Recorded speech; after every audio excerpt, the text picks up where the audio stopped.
நெல்லை மாநகர பகுதிகளில் கனமழை பெய்து வருகிறது. இது குறித்த கூடுதல் விவரங்களை நம்முடைய செய்தியாளர் சிவமணியிடம் கேட்கலாம். சிவமணி, எந்தெந்த பகுதிகளில் மழையினுடைய தீவிரம் அதிகமாக உள்ளது, அதன் தாக்கம் என்ன, விவரங்களை பதிவு செய்யுங்க. திருநெல்வேலி மாநகரத்துல கடந்த 10 நாட்களுக்கு மேலாக கடுமையான வெயில் கொளுத்தி வந்தது. நேற்றைக்கு மாலையில மாநகரின் ஒரு சில பகுதிகளில் மழை பெய்தது.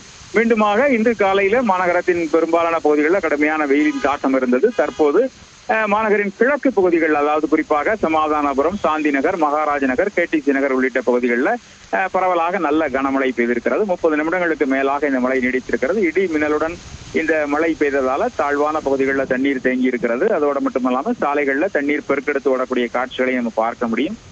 ஒவ்வொரு பகுதிகளாக மாநகரின் நேற்றைக்கு ஒரு பகுதியில ஒரு சில பகுதிகளில் மழை பெய்த நிலையில இன்றைக்கு ஒரு சில பகுதிகளில் மழை பெய்திருக்கிறது. ஆனாலும் தொடர்ந்து வெயிலினுடைய தாக்கம் அப்படிங்கிறது காலையில் அதிகமாக காணப்பட்டது. தற்போது மழை பெய்திருக்கிறதால அந்த மழை பெய்த பகுதிகளில் குளுமையான சூழல் நிலவுகிறது. வாகன ஓட்டிகள் முகப்பு விளக்குகளை எரிய விட்டபடி செல்கிறார்கள்.